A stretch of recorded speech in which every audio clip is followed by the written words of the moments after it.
Aussie.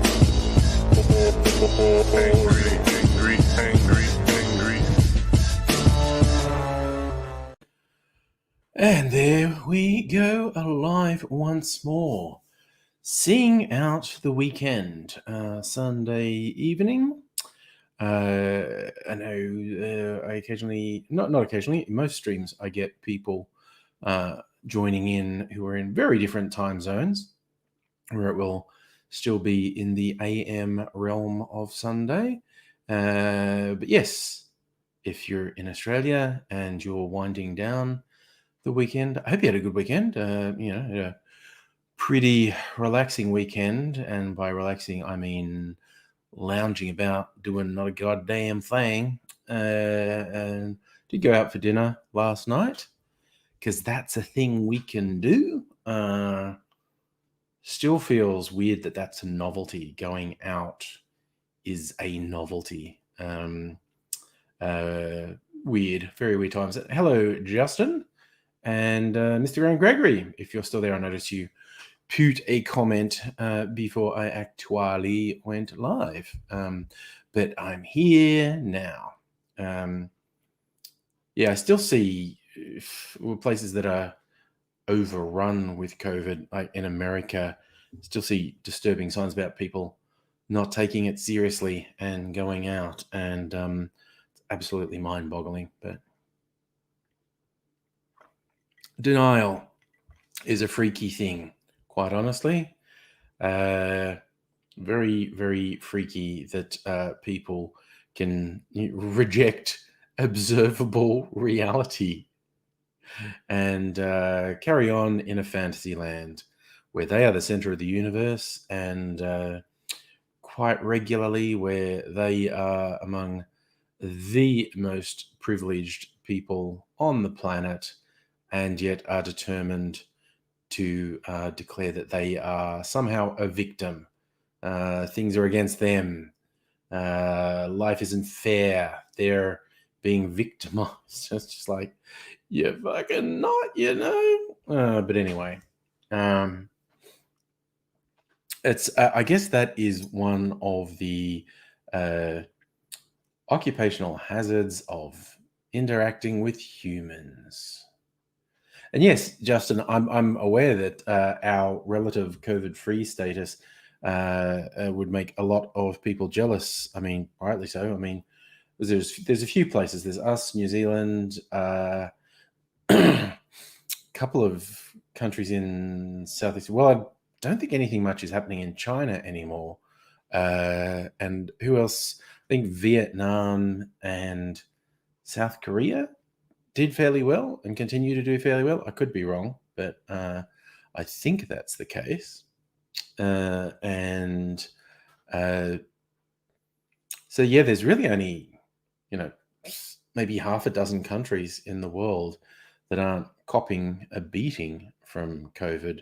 I mean, as far as I know, I haven't been sort of religiously keeping up on what's happening, partly because it's really depressing. And don't want to be too depressed. So,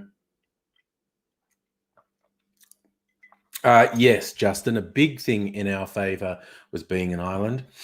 A second big thing in our favor was being a fuck of a long way from everywhere else. And we maximized both of those advantages to constrain travel and really stem the tide of COVID coming into the country.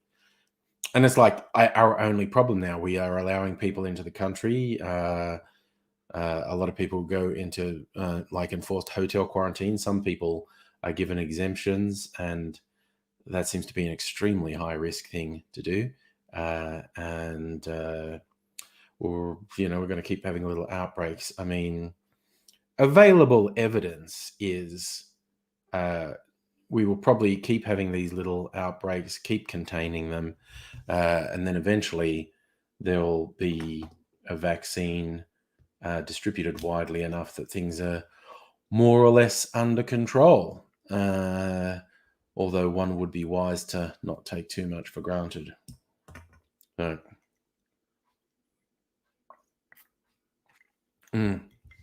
but, you know, it is what it is. It's still, the great unknown still does my head in. It's always been the thing that caused me the most stress with this bloody pandemic. From the early stages, just not knowing what was going to happen, not knowing how bad things were going to get, not knowing how long things were going to continue. And we still don't. We don't know. Anyone who thinks, well, okay, you could excuse somewhat people thinking we're getting vaccines more widely distributed, things, will get better.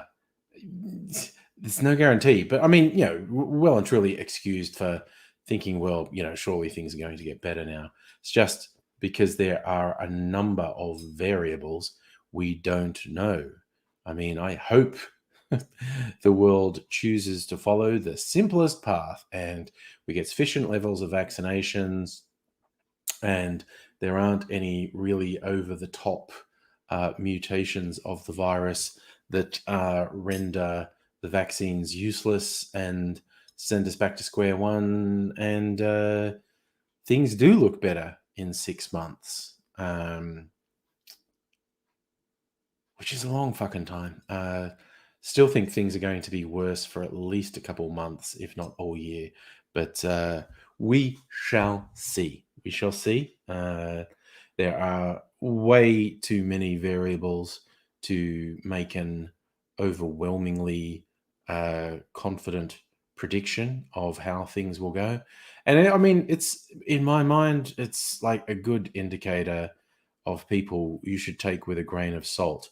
Anyone who says they unequivocally know what is going to happen is full of shit. And I'd really question why they would say that. What's their motivation for being so sure about something that it's not really possible to be sure about?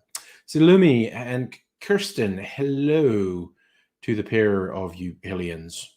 Justin, yes. No, we will not ever eradicate COVID. It will be part of the annual flu strains that go around. Most of the people who are susceptible to its infection will die in the first year or two, and then we'll be back to that normal cycle of the flu killing thousands of people every year. Travis, hello. Silly, just casually dying for gardening. Was that I'm not sure, was that an autocorrect, or is saying like you are in like muscle pain, soreness from gardening, which is completely understandable, given that gardening can be deceptively strenuous work. And if you're not, that's what I thought, from gardening, if you don't do intense gardening all the time, it can sneak up on you how much it strains muscles that you're not usually working. So yes, that is a thing that I understand. It's weird when you do something that doesn't seem that strenuous. If you don't do it all the time because you're working your muscles differently, I think that's the big thing. It's certain people will be more resilient to it, but if you do it at an intensity you don't normally do it, then you end up working different muscles, or you work the muscles differently, and you end up really sore. It's not always a direct relation to how fit you are. It's just simply gardening's really fucking strenuous. And you don't realize the degree, because it's not intense like an aerobics workout or something. It's easy to not realize how much you're actually working your muscles, and the fact that, as I said, you're working them in a different way, sneak up on you. Like a stripper just finished moving. Yep. So stressful. So stressful. One of the worst experience moving house. And yes, as I've bemoaned several times on this live stream, my last move, which was almost 4 years ago, fucking worst experience of my life. Jesus Christ, it was bad. Salumi, oh god, you got a house inspection. Okay, yeah. We've probably got one soon. We've been doing a few things to get ready for it. Travis, I think Salumi is just like weeding and cutting back in the garden, so it looks maintained for a house inspection. Hello, Celtic King and Toby. How y'all doing?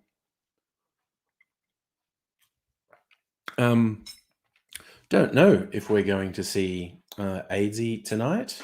Haven't heard from him since he friggin' outlasted me on Friday night.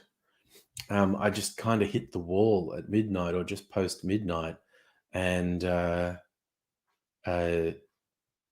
Aidsy and who was it?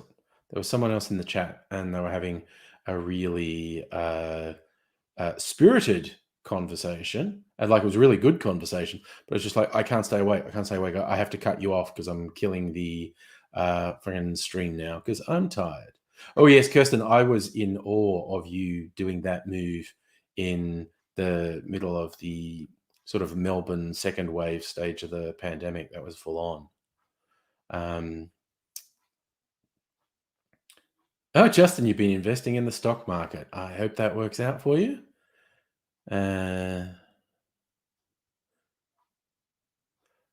So if you done a 10-month period, Locust Trooper, Deer Park to Warrigal, and then Warrigal to Altona.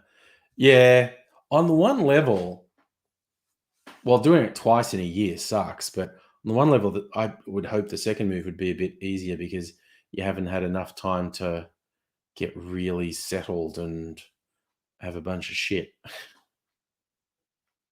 My last move was after 10 years in the same place, and fuck me, it was so stressful. Also had the landlord from hell, which is why we were moving, because he was being a complete fucking cock. Why a fucking landlord would shit all over a tenant they've had for 10 years who always pays the rent on time is fucking beyond me. But he's an absolute piece of shit, and I fucking hate him. And I had, sort of regular fantasies of him having awkward and painful injuries. I'll just leave it at that. I was not a fan of that person. I like that, Kirsten. You're going to find bus stuff in boxes and like, what the fuck is this? Yep. Guilty King, you're good as gods. That's an interesting one. Oh, wow. Your mum's abusive, but has also been attacked by another person. Oh, it sounds a bit drama in your neck of the woods. How do I get time off from work to move? It's, well, it's the fact that I'm a contractor just means I don't get paid if I don't go to work. So, yes. I don't remember exactly how many, but I would have lost a couple days pay in the last move because it was so fucking stressful and there was so much stupid shit happening. Mr.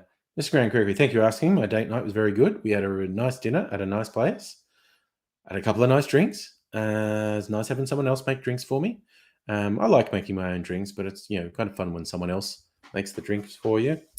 And then post date, Mrs. Angry and I had a bit of a walk around the neighborhood because it wasn't our immediate neighborhood. We traveled a bit to go to dinner, and like walking off dinner, and that was a nice walk. So it was basically a very nice night.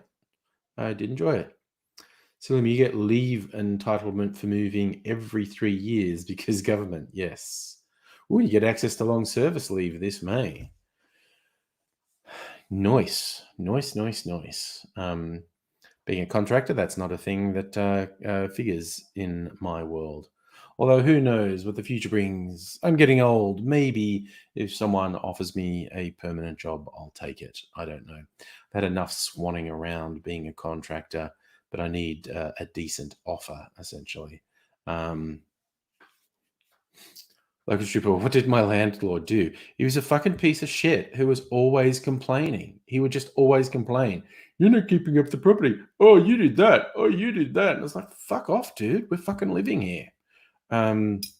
He would just fucking complain all the time. And he changed estate agents multiple times. And particularly when we moved, he just changed estate agents. And they did an inspection and they were real fucking cunts about it. And I stewed over it for a couple of days and then went, no, I'm not putting up with this. And we had a little house meeting, as it were. Mrs. Angry and I said, no, fuck these people. They're being fucked. I want to move. And I actually first sort of fired a warning shot across the bow and just said, your evaluation and the inspection was just extremely negative. It was unjustified. And you came up with all this stuff, most of which is unreasonable. And then you said we had a week to fix it. And it's like, that isn't possible. And I said, if this is a preamble for you trying to evict us, I can save you the time and I'll just, fuck off. And then they got all apologetic because I went fairly hard in the response, and they were completely wrong. They were completely unreasonable. Like there were actually laws against them carrying on the way they carried on. And they went, oh, no, we're not trying to get you to move out. And then I just stewed over it for a couple of days, and yeah, Mrs. Angry and I discussed it and was like, no, fuck these people. Fuck them so hard.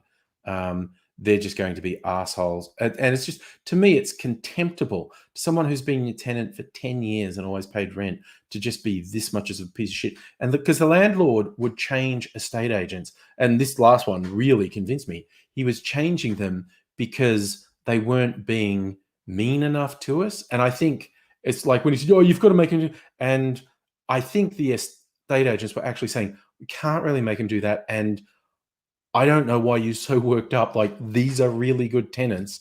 You want to know about bad tenants? We'll tell you about bad tenants. And so when estate agents wouldn't do what he wanted, he changed them. It's like in that 10-year period, we had 4 different estate agents, which is fucking ridiculous.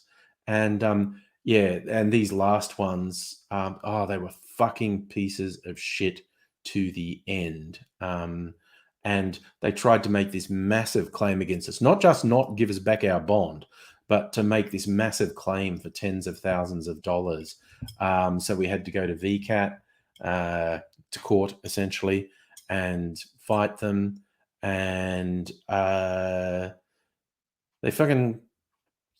were assholes, and VCAT rejected well over 90% of their claims and was basically saying to them, you should have known this is an unreasonable claim to make for someone who'd been there 10 years. I don't know why you made it. And it was just so stressful. I fucking hate them so much. Mr. Gregory, not planning on moving anytime real soon, but who knows? Hey, when I was looking around, we had sort of narrowed it down to like 3 or 4 possibilities that were all in this general neighborhood. One of them, the way the lounge room was just laid out, it basically did have a bar. So that would have been funny if I'd ended up there. Celtic is my favorite drink. Probably depends on my mood. And I assume you mean alcoholic drink. I mean, I like an old fashioned. I like a whiskey sour. What's the one I discovered recently, and I was really surprised how much I liked it? I'll look up. I do tend, a lot of the ones I like tend to be on the boozier side, and as opposed to sort of really fruity, lighter ones. I get it because I posted it just recently, and Mr. President. I just arbitrarily did that because it was, inauguration day, and it was partly sort of, haha, Trump's gone. Um, it just fit the theme, Mr. President. And it was white rum, sweet vermouth, and an Italian red bitter aperitivo. So it's kind of related. It's like a rum version. It's kind of like a rum version of a Negroni. In fact, it's actually very much is a rum version of a Negroni. Know why I'm saying like, because a Negroni is whiskey and sweet vermouth and the bitter red liqueur. So that's basically rum Negroni. And I don't use Campari. Campari is traditional in Negronis, and Campari's it's far too bitter, far too bitter. And so I've got two alternatives in my little collection. There's another Italian one called Aperol, which is it's bitter and red and Italian, but much milder than Campari. And I've also got a French one from Dolan, Bitter de Chambre. Again, it puts that bitter note in, which can be good, but it's not as full on as Campari is. Kiko's Norman Bar too. I like this idea. Celtic King, I wouldn't recognize the landlord if I saw him in the street, I don't think. I never saw him that regularly. Just a grumpy old guy. Maybe I'd recognize him if I saw him again. I don't know. Mr. Gregory, the chili cocktail was actually good. But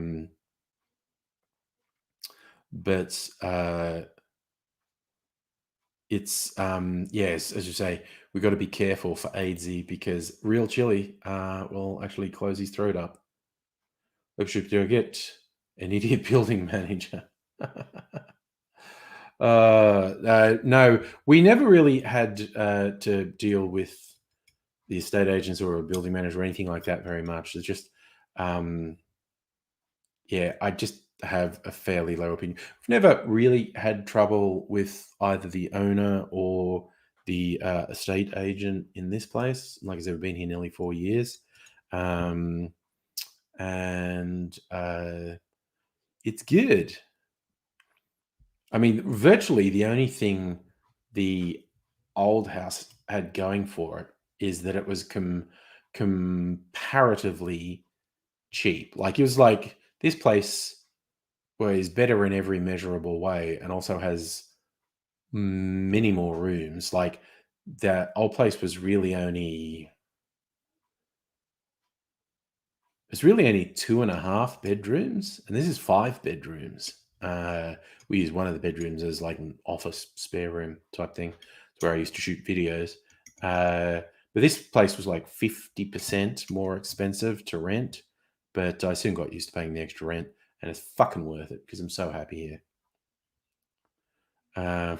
Celtic King, what won't kill AZ? Well, it's just chili he has an actual allergic reaction to. I'm not sure how many other allergies he has, but chili will actually make his breathing apparatus shut down. So, yes. Celtic King, never listen to anyone who criticizes you for having fruity drinks saying they're not masculine. Fuck people. I'm with you, man. People who say that manifest the toxic masculinity in really stupid ways. Like Strabrani, stupid neighbors. The neighbor at the old house, The bedroom was really weird. It had this little window that we'd often have open to let air in. It was up high. There's this little arch window. It was about this big. And the neighbors were right, like their lounge room or dining room, I think, was right across the fence from there. So we're only this far from the fence, and then their house is that far from the fence. So that window is only this far from, so I'm probably understating it, but, 2 meters away from this little open window to their lounge room. And the woman in this house, it was like a family, and I think it was about 3 kids from under 10 to teenage. This woman, her default method of communication was just screaming at the kids, and the kids would just scream back at her because that's what she was teaching them, essentially. But among her other really annoying habits, trying to call a cat to come inside, and she would keep going for 15 minutes, like calling the cat's name. And I just wanted to scream, it is a fucking cat. They don't fucking come when you fucking call unless they fucking want to. It doesn't want to come in, so shut the fuck up. I never actually did that. But what was funny, they ended up getting a dog, which had a tendency to be really loud. It was a big dog, had a tendency to be really loud. And I finally got sick of it. One night, I don't know, I think the woman was trying to tell her to be quiet, and the dog is barking and making that noise. And I just lost my shit, and I sort of stood up. Even when I stood on the bed, it's a fairly high-ceiling place. The window was still above me. And you might know how loud I can scream when I want to. And just at the top of my lungs, I just screamed, shut up! And I was just venting, but it worked. The dog shut. This woman was going, come on. The dog's like, blah, and she going, and I just screamed, shut up! And the dog shut up. So did the woman, incidentally, which was an unexpected bonus. I couldn't believe it worked. Like, I didn't do it thinking it would work. I did it because I was losing my fucking mind, and I had to vent. And so I just screamed, shut up. And it worked. And from then on, it was just fun. I would just go to Mrs. Angry like, oh, the dog won't shut up, and the stupid woman's being annoying just with that, come on. I said, should I do it? And we're like, yeah, let's do it. And they'd just scream, shut up again, and the dog would shut up. And so would the woman. Oh, it was so fucking funny. Yeah, so they were annoying fucking neighbors, quite honestly. And yes, Mr. Grant Gregory, fruity drinks in a decent bar is usually 3 or 4 standard drinks. Will get you fucked up, particularly if they're like the tiki or tropical style drinks that have mixed rums in them. Usually, helpful. Actually, speaking of drinks, something I want to make tonight. Okay, for those who were keeping track, I was flavoring vodka with some coconut chips I got from the supermarket, and they called them caramel toasted coconut chips, a little bits of coconut. And so that's the end result after macerating, or just steeping the coconut chips in vodka for 3 days, 4 days. I think I might have done it on Thursday, and I just filtered it tonight. It's a nice color. It smells like coconut, actually. Doesn't. Well, if I do a too deep inhalation, you sort of get the burn the nostril hairs vodka. And hi, Shannon, by the way. What does it taste like?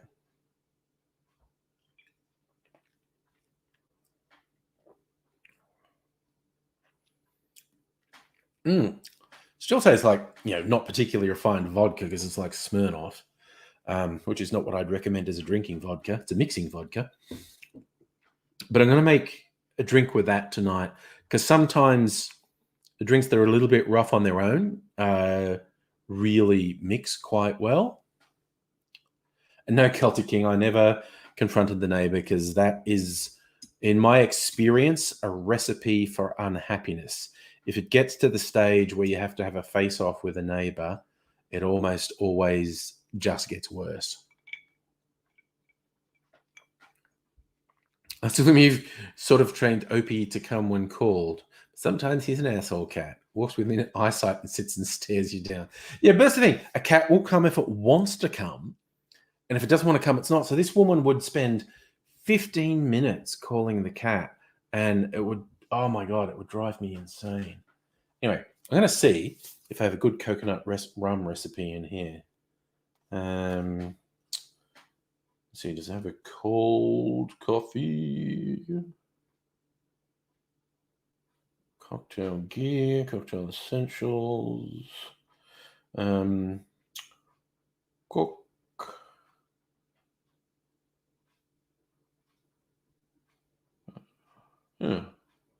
Coconut cream. Oh, okay. Maybe it's under rum, coconut.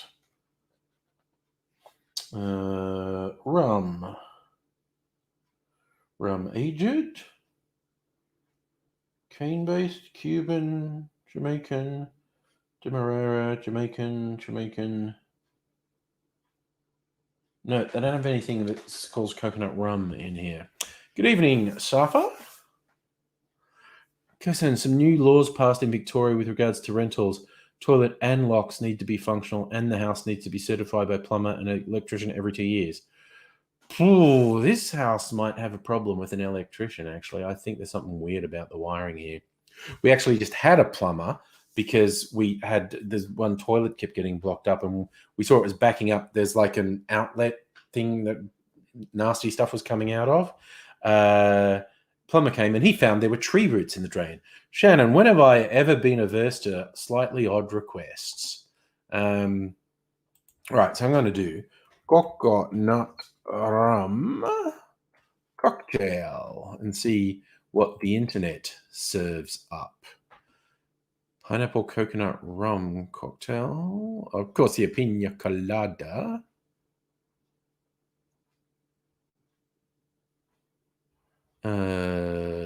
Malibu, obviously.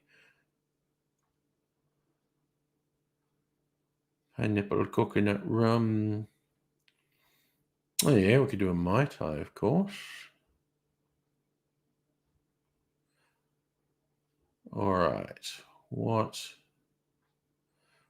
have we got? I'm going to look at a couple of these. Shannon bought a new webcam. Oh, you can join for more than 5 minutes. Actually, that's good. You can just join for 5 minutes if that's all you want to do. Or you can do it for longer. And hey, why not? Everyone else. Anyone who wants to join. Ooh, Salumi, update on online dating. 2 meetups being cancelled. Oh, that sucks. Said those guys might be available end of the month if they want to meet up that you know. Not good luck with the search. Trying to minimize time wasting with people. Yeah, you want to minimize time wasting. Because in 2008, the house burnt down because 50-year-old wiring couldn't handle the fridge. Yeah, that's a thing. 50 years ago, people did not plug in as many appliances as we do now, and they need to fucking update. This house is not that old. The wiring in the old house that I lived 4 years ago was fucking diabolical. Oh, wow, because the landlord put you as tenants on the rental blacklist until he took the West Australian version of the VK. Yeah. No, landlords are fucking shit. Landlords are fucking shit.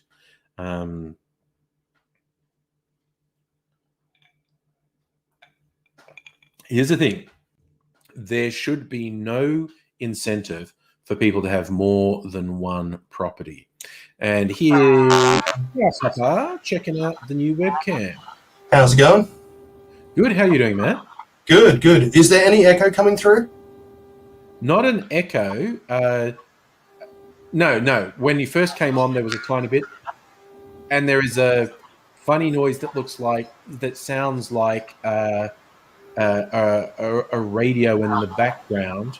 It's almost like there's a CB rate. There is some sort of delay. Oh, now it's suddenly coming through really loud. So there is some sort of echo thing happening. So mess with the technology. Okay, is that any better now? Well, let's see. I've got to talk for a bit and see if anything comes back. I don't hear anything coming back. That's all good. Excellent. Oh, no. Okay, let's just keep talking because it's acting weird. Sometimes yes, sometimes no. Okay. Maybe ask the people in YouTube if they can. Kristen's saying yes to echo. Anybody else? But that was the first time. Yeah. But no, the webcam seems to be working. My ugly mug's up there, so. That's all good. That's all good. How you doing, Angry? Not bad. How you been going? Not bad, not bad. Bit busy, but I like being busy, right? Yeah. Oh, well, that's good. Yeah. Just doing a build for a friend who wants like all of the RGB, everything in the computer is got RGB. And as sexy as it looks, it's a pain in the ass to build. Yeah. I got Abigail built one for me with the RGB, and just for a laugh, last time I needed to replace a headset, and there was this box set that was on special, and it was an RGB headset, keyboard, and mouse. So oh fuck it, I'll get all that. So yeah, I've got all RGB on mine at the moment too. Yeah, no, the video card, the motherboard, the RAM, all of the fans inside of the case, the CPU cooler, the power supply, all have RGB. Nice. Yeah, all of them with their own independent connectors, and you got to do daisy chaining and all of this sort of stuff in order to make it all work. But I mean, when you get it all working, it can be like really satisfying. Oh my god, it all lights up. It's all really pretty, and I did that. But when you're doing it, you're just sitting there just wishing death upon the universe and everybody in it. Like, God, fucking hate this fiddly little. Yeah. Absolutely. Yeah, it can be quite stressful. Is red, green, blue. It's the color changing. It used to be solely the realm of like gaming rigs, but it's become more and more common. It's just all the bits light up, and you can have little sequences with the lighting. Also, got to remember that RGB was around in the days of cathode ray tube TVs. Yes, the three colors that you can blend to make virtually any color. Basically, yep. Yeah. Now they're also trying to do a purple one now as well, but I don't think that's going to take off.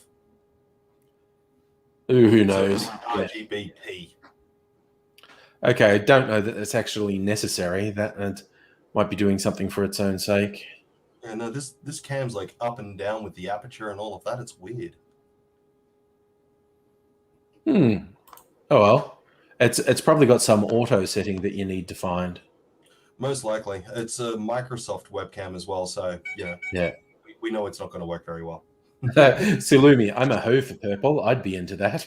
But that's the thing with the RGB, you can adjust it so it gives off purple light anyway. You basically adjust the intensity of whatever color is appropriate to do it. Like the one Abigail set up to me, it's got 3 fans on the front of the box that are all RGB, and a little button on the top to change what they do and the color changing. And sometimes they flick between colors, and sometimes it does the soft blur between colors, and the colors rotate, and all the silly things. And Kirsten also would go purple over red. So there you go. Oh goodness, no, it's I can like my computer. Hang on. Yeah. Is always on purple. All right. Okay. Nice. Yeah, which I personally love. Here we go. Oh wow, my filthy desk. Right. You know, it's like Mrs. Angry always jokes because you only get this really narrow view of this room I'm in, and there's like the sink over there is just a mountain of dirty dishes that have to go in the dishwasher. And she always laughs. It's like, oh, you're giving this really false impression of our kitchen when you talk to people. Because it looks kind of ordered from here, and it's really a bit chaotic over there. My desk is a mess. I guarantee that. But on that same token, if somebody turns around to me and says, "Hey, can you get this thing off your desk?" I know exactly where it is. Yeah, it'd be like that. I don't know about you, but I'm the type of person who, for things that I need regularly, when I put them down, I've got a principle of put them down in the same spot every time. And so even though there's shit all over the place, you go, yeah, but that little spot that's where I leave my glasses overnight. That's where I put my car keys. That's where I put my phone if I'm putting it down. And so if I ever put them anywhere else, and then I go, oh, where is it? Oh, fuck me, I didn't put it in the proper place. Oh, God damn it. And so then it's like, retrace your steps. What have you done for the last? And just wander around the house trying to remember what I did. That was one saying that always used to drive me nuts. You know, whenever you've lost something, oh, it'll be in the last place you left it. Where the fucking hell else would it be? Yeah. Well, yeah, and that's it's always the other joke is. Yeah, because I stopped looking. Yes. Yeah. Oh, it's always in the last place you look. And that's a joke that you always said. And I say, yeah, I fooled you. I kept looking after I found it. So it wasn't in the last place I looked. Yeah, so nerd. Yeah, so nerd you. Ooh, Salumi wants a simple drink with your twofold whiskey. Look, the absolute simplest would just be with soda, or twofold actually does quite well with soda or tonic. If you have sugar and bitters, I'm extremely partial to an old fashioned. So that's just the whiskey, bitters, and sugar, and that's a classic. I love that. If you want to fiddle around, do a whiskey sour, lemon juice and sugar or sugar syrup and egg white. Celtic King, I don't think I have there's probably a VD letter around here because he wrote several and they're all hilarious. I might have kept them somewhere. Of all the religious shit Toby sent, I kept the ones that looked nice. At one point, it was like, oh, this stuff's all funny. I was thinking of keeping it and giving it to people for birthday presents just to fuck with their heads, the various religious tracts. But they all went into recycling. An old-fashioned Salumi, which is a great fucking drink. So if you have like actual sugar as opposed to sugar syrup, what I do is, depending how sweet you like things, half a teaspoon to a teaspoon of sugar in the bottom of a glass, do 3 dashes of bitters, and mix that till it mostly liquefies the sugar. You can even put a splash of soda or water. Sugar syrup's easier in my book. Some people like to do it with sugar. I think sugar syrup's easier. So classic, like 2 shots of whiskey, half a shot of sugar syrup, a couple of dashes of bitters. And if you want to really top it off, if you've got an orange or even a lemon around, a little bit of peel and squeeze the oils over the top of the drink and drop it in. As simple as that sounds, I think it really improves the drink. So, yeah. Lena just sent me a message saying, hello there, with a screenshot of you and I. So, hi, Lena. It's funny. Yes. So, no, for dinner earlier tonight, I made homemade chicken schnitzel. Oh, nice. Damn good schnitzel. Nice. I do like a bit of chicken. That's good. Yes. I love a good schnitzel. And there's a butcher down the road that does like take-home schnitzels. They're not bad. They're not bad for a store-bought schnitzel at all. They're really not bad at all. But making them from scratch myself, there's a world of difference. But the absolutely. Yeah. No, I like, you marinate them a little bit, coat them, put some breadcrumbs on, and pan fry them. Yummo, as far as I'm concerned. Oh yeah, but the cleanup bill is a little bit on the expensive side. It is. You tend to fuck around a bit if you're doing that. It's like you got to marinate it and then coat it in something and coat it in something else, coat it in breadcrumbs, and then there's shit everywhere. But hey, I'd make schnitzel every night if somebody else would clean up afterwards. Yeah. I did a simplified version recently, which was quite good. It was a really simple marinade, just a thing called garlic, salt, and some herbs and whatnot, and just sort of pummeled it so it'd seep into the surface of it and let it that. And then instead of going the whole hog with the coating, I literally just sprinkled it because the surface of the chicken was pretty absorbed. I literally just sprinkled a bit of breadcrumbs. Like I didn't fully coat it, just put a bit of breadcrumbs on it and did that in the pan. And that was yummy and a lot less effort and a lot less cleanup than the normal. Now, a friend of mine, when they make schnitzel, what they do is they actually leave the chicken breast to marinate in cognac overnight. Cognac? I should try that. So they leave it to marinate in the cognac overnight, and then they do the flour, flour, egg, breadcrumbs. Right. And they use they said that it was a sweetish cognac. I don't know much about cognac, so a Swedish cognac, there is such a thing? It was not a Swedish cognac because cognac has to come from the cognac region of France, like champagne. Sweet. Oh, sweetish. I thought you said Swedish. Cognac has to be made in a particular way, but different ones are a bit sweeter and a bit drier depending who makes them. But it's degrees. It's not like, this one's got 10 spoonfuls of sugar in it and this one doesn't. It's relatively subtle, but there are differences in the different pans. On the drink front, Salumi said you don't have an orange, but you do have Cointreau. If you want to put half a shot of Cointreau in as well, I love doing an old-fashioned and just putting half a shot of a fruit liqueur in there. Cointreau, I've got this really nice apple one that goes really well. But yeah, half a shot of Cointreau in your old-fashioned is a pretty good idea in my opinion. Are Raiders ever tried crushed CCs instead of breadcrumbs? I have, and that is actually pretty good. I have done it. And another friend of mine, he does it with crushed Doritos. Yes, any sort of chip I think you can experiment with, definitely. Mr. Grant Gregory likes cleaning up. I think that is just you, man. I'm not sure. What cigarette brand do I smoke? Asked Celtic. Long Beach, but I really want to give it up. Like, it's fucked.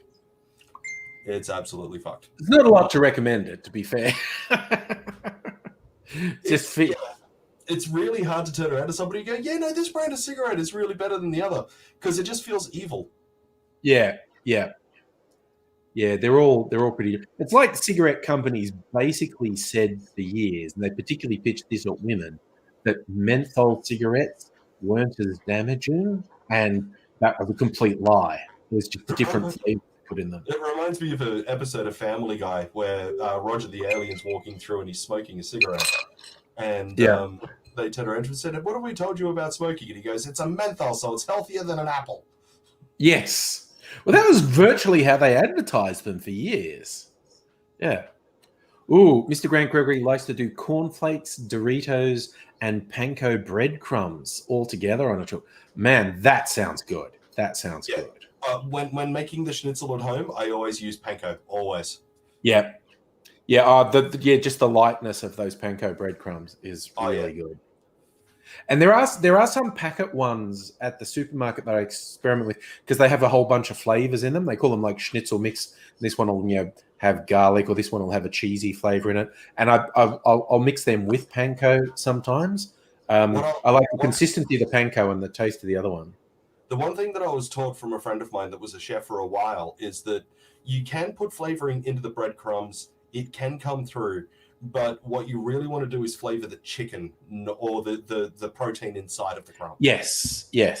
That's where you're going to get the main flavor from. Yeah, the marinade. Now we're tossing around old-fashioned. Kirsten's going to have twofold an Okar Gold old-fashioned, which does sound good. And it's not one I've tried, so I'm going to have to try that. Maybe tonight, who knows?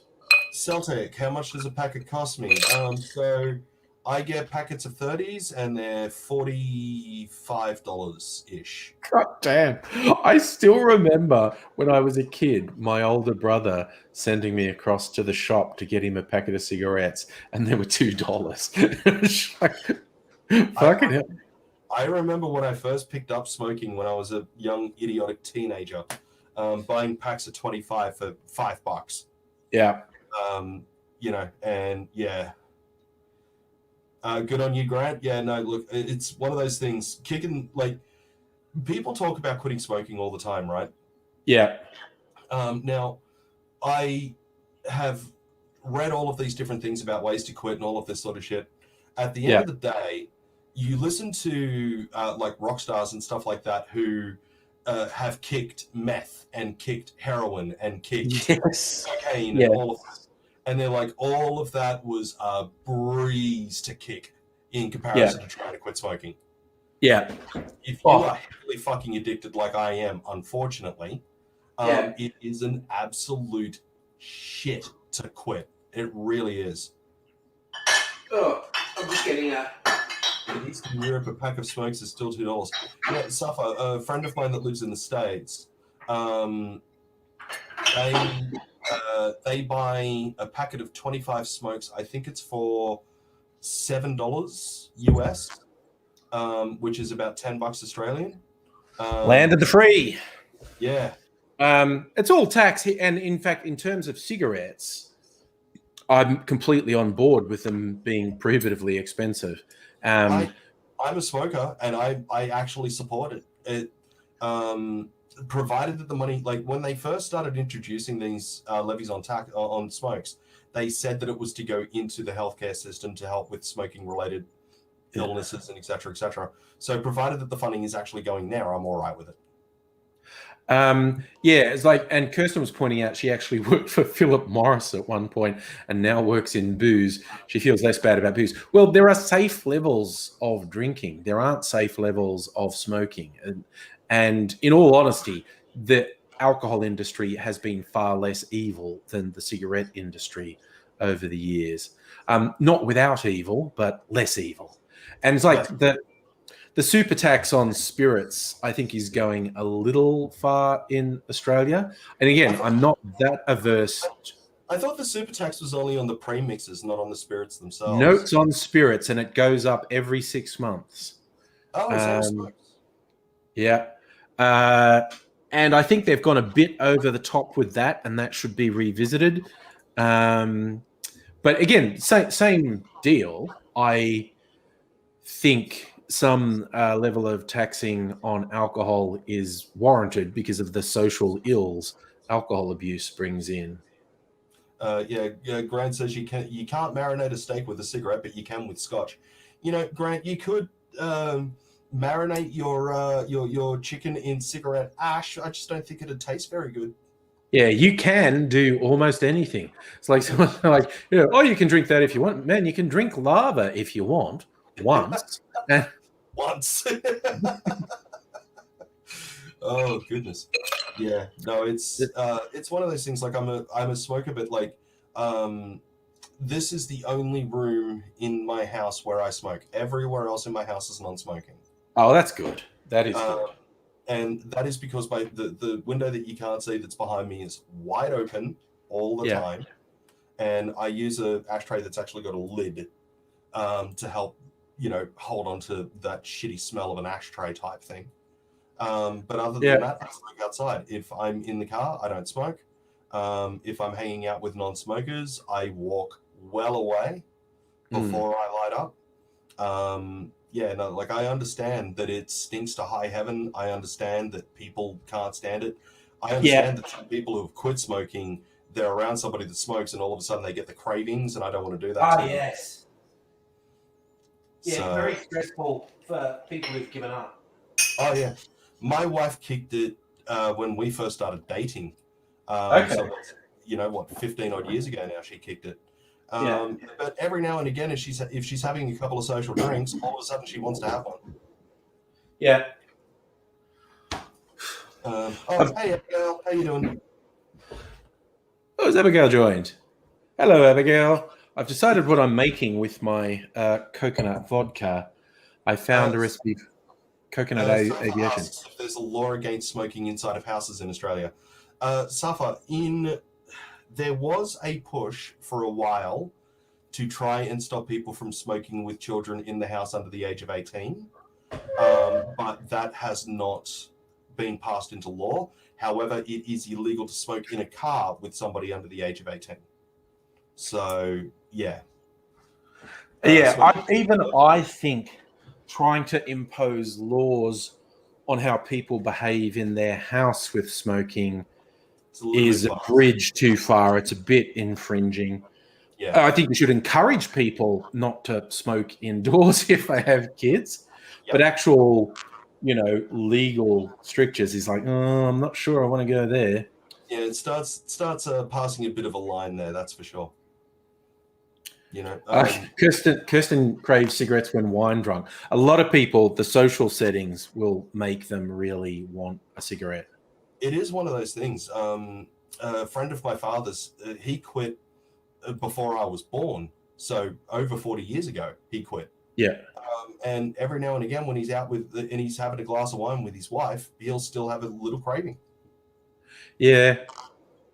Yeah, it's part of your brain just remembers it, and the little receptors are going, oh, that sounds like a good idea. Why don't we do that? Because it's wild. The intensity of the addiction really fucks with your brain chemistry. Oh, it really does. It really does. It's the fucking worst. There's still people out there that still try to fucking defend it, though. Like, and there's people out there that'll defend fucking anything, I guess. So there really is. There really is. Stumble upon the freaks on the internet going, well, the age of consent used to be much lower. Shut up. just no, this is not a debate. This is not something I'm discussing with you. Go away. Yeah, no, that's definitely a topic too far. It was that guy years and years and years ago tried to turn around to me and go, yeah, but age is just a number. And I'm like, yeah, jail is just a very small bedroom. Yeah. Or, compared to some apartments in Sydney, a quite spacious bedroom, honestly. And cheaper rent. Yeah. Better facilities in a lot of cases too. So, oh God, that's a fucking frightening thought. I've seen... I actually just saw the worst I have ever seen. It was in New York. Previously, the worst I'd ever seen was a studio in Sydney where there was, at least, I think... there was a separate, the bathroom was a shower stall, and that was basically the bathroom. I don't mean a bathroom with a shower stall. I mean the shower stall was basically the bathroom. Yeah. And at least there was a separate bedroom, I think. But the one room, it did have a shower stall because now I remember the picture. It was the kitchen and toilet and shower were all the same room, and the toilet and shower were just behind a glass thing. And so you literally, you can't bring anyone home unless you're super comfortable with, hey, I'm just going to take a shit while you're watching me, okay? That's a little bit too far. Yeah. Oh, wow. But I did see this one in New York, and it was one room that was just big enough for a bed.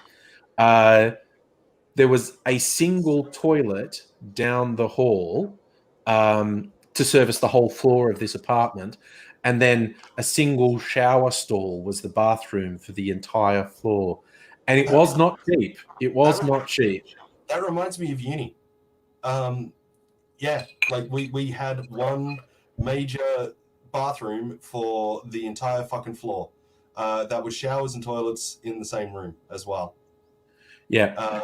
And it was not pleasant when you went in there first thing in the morning to have a shower, and there was some guy going in there for that boozy hungover dump that they needed to do first thing in the morning. The kind of thing that will fucking clear a room very effectively. Yeah.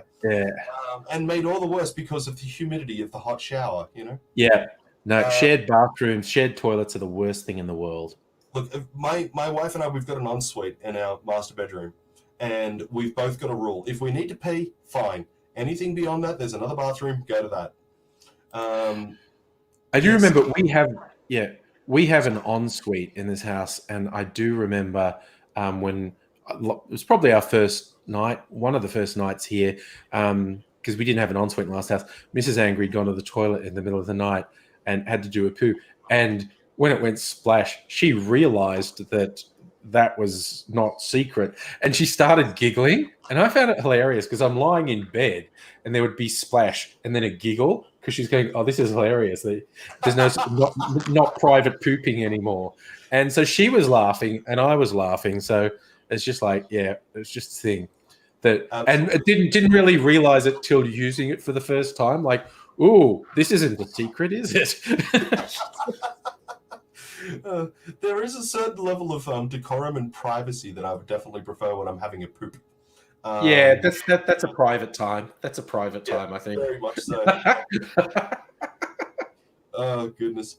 Suffer is talking about the ban on smoking at all outdoor dining areas.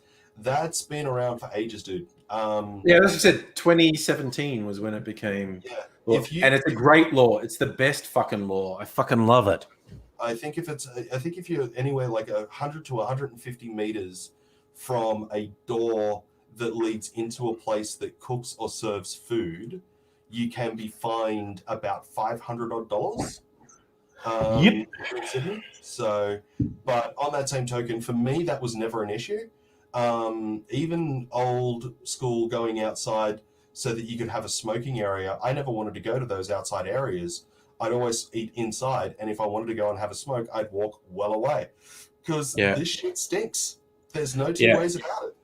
It is. Oh, Celtic King and Toby are going bye-byes. Okay, lads, see you later, maybe. Good night to both of you. We stayed in a hotel in Singapore where there was frosted glass around the bathroom about 30 centimeters from the bed. Yeah, hotel rooms can be like that, yeah. There's toilets in Japan. Oh, I think it's Japan or China, I forget where now. But you go inside of them, and the outside world can't see in, but you can see out. Oh no! There's somewhere in Europe. I saw them. It's one-way mirrors, so it's all reflective on the outside. But when you're in there, you can see everyone. I think they were an art installation. It's pretty goddamn funny, honestly. You know, it's one. I'm not bladder shy by any stretch of the imagination. I don't think that I would be poop shy in a extreme situation, but I still I still wouldn't be able to do it. I'd still feel uncomfortable, I have to admit. That was pretty wild. And also the only thing I could think when I saw those again, oh no, weirdos are going to be inside those, jacking it, staring at people walking past like, yeah, you want some of this, don't you? Well, that's just my view. That's my view of humanity, anyway. Unfortunately, you're most likely correct. That's the thing. Oh yeah, no, I think they'd be into it. I'd love to sit here and go, "Oh no, it'd never happen." But hang on 1 second, please. Good morning. Raiders smoking room at Hong Kong Airport was horrific. Yeah, smoking rooms is the worst thing. They seem like punishment zones to me. I think, oh, that's a very junipery gin. Just got a call from a young lady that I know that needs some help, so I'm going to actually have to you got to dip out. All right, man. Well, glad your gear's working. Good to see you. Yeah. Catch you another time. It was good to see you too. My love to you all. Ciao for now. All righty. Abigail, I ruined those bathrooms for you.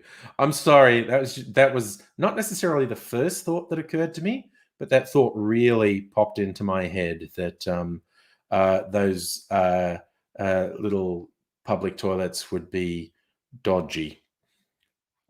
So what I'm making is a coconut aviation with my coconut vodka, but it's mostly gin. So here's my Tiny Bear Australian summer gin because it's a very dry gin, which was recommended.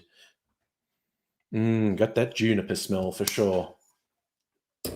Wait, what else am I meant to put in it?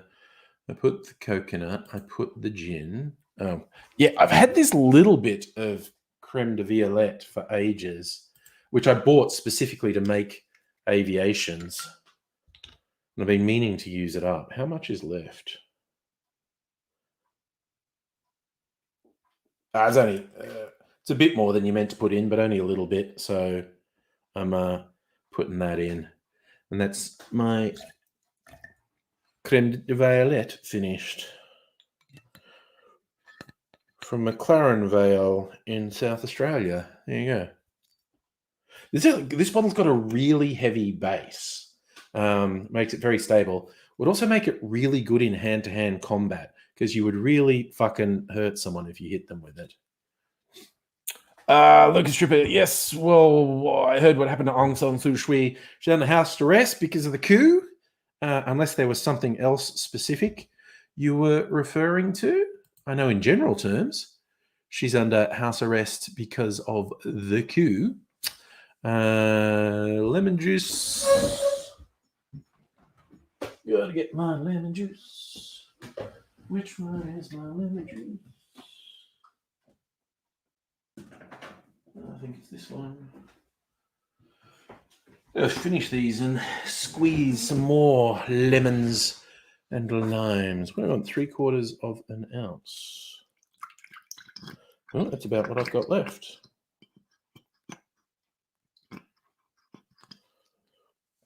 That's half an ounce. Get a little bit more.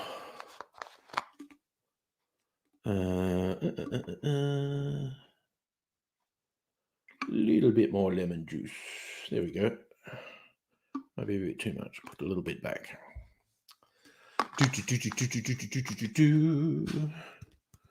Oh, what am I doing? Jesus. Lemon juice, coconut rum, creme de violet. Oh, Mr. Grant Gregory's coming in to say hello. How are you, sir? Greetings. Going good, mate. Yourself? Oh, doing fairly well. Just mixing up the drink. Oh, yeah, Safa, that was a fun one. At least... Sorry, what was it, Grant? I said at least this time it doesn't look like any window cleaner that you're putting in on your plate. Yes. I love that your cleaner actually literally looked exactly like what I was putting in. That was quite freaky. Yeah, that's why I was like, wait, what? Yeah, what are you doing? Yeah.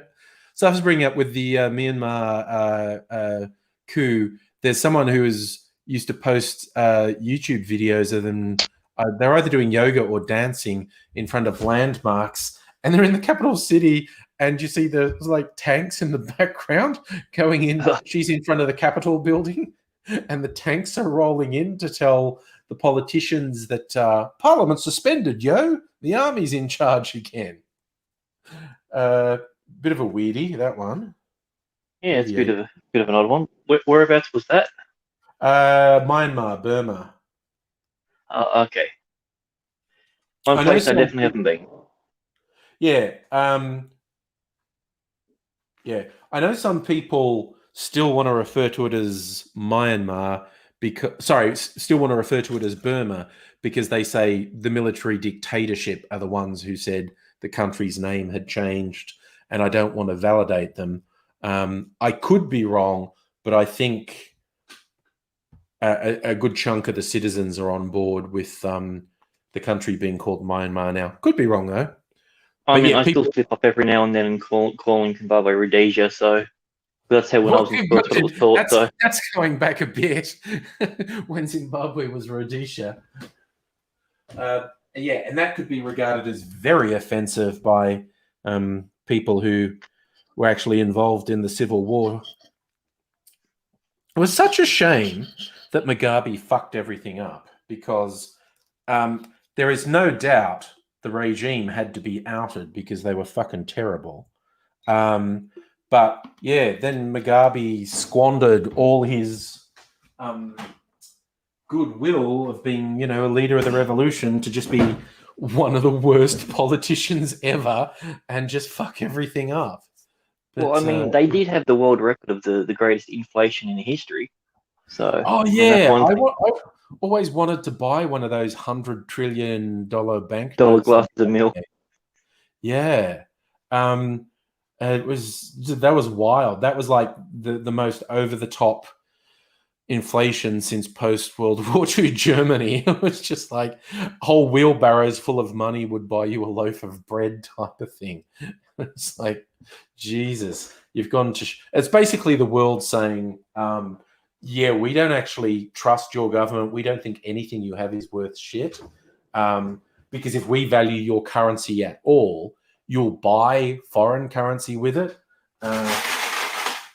And your government's words not worth shit. Yeah, because I know that the cricket team at one stage had all this money and then they couldn't even afford a bus ticket, let alone a plane ticket. Yeah, it's basically the country, the economy completely collapsed, and and he tried to make it illegal to trade in US dollars or whatnot, but it's like, dude, your money's not worth anything. Like you keep inventing new denominations, and it's not working. Salumi, got to head off, have some dinner, get to bed. Yes, good. Oh, you got to get up early to do ivy trimming. Okay, all good. Have a sleepy then, and see you another time. Yeah, I might turn my microphone off momentarily while I shake this because it's fairly raucous noise. Too easy.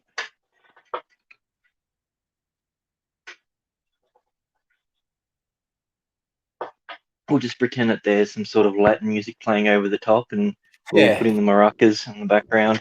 Very maraca sound, actually. Yes. Oh, sorry, I've been chilling a glass too. I'm just going to get that.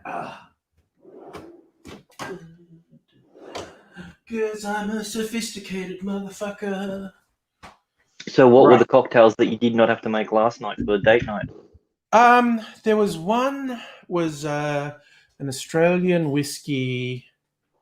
It's basically what I was suggesting Silumi had. It was like it was whiskey, lemon juice, and Cointreau, and that was quite nice. And the other one was a rhubarb margarita.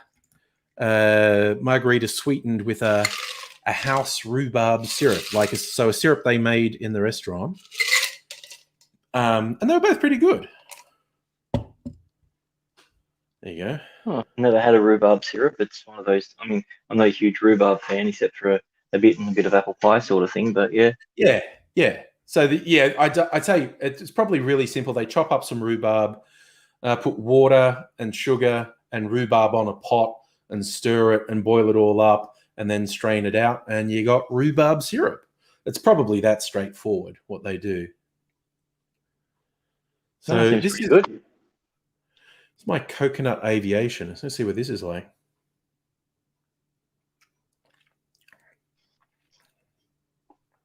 Well, that's not bad. It doesn't really taste like coconut. This is my my crushed raspberry from Tasmania. Oh, Mercury. No, that's actually pretty good, Merc. My lad likes Mercury. There's Mercury in the fridge here, actually. Although probably they're not always the greatest tasting, but they have a lot of standard drinks per can, so they and they're cheap, so they do the job. Bang for buck. That's what you want. Oh yeah. I think my favourite cider is made just out past Geelong, the Flying Brick cider. That is really tasty. I mean, cider generally I like, but I quite like the Flying Brick stuff. I mean, I'm not like. Remember when Recorder League was kind of everywhere about 5 years ago, whatever? Not that averse to Recorder League, but it's just so sweet. It's yeah. Well, I mean, that's why I like the Mercury, because most of the sugar is turned into alcohol. So yeah, it's a proper cider. It's the Recorder I mean, League's for like, I guess that's that's the same thing with those little fat lambs. Yes. Yeah.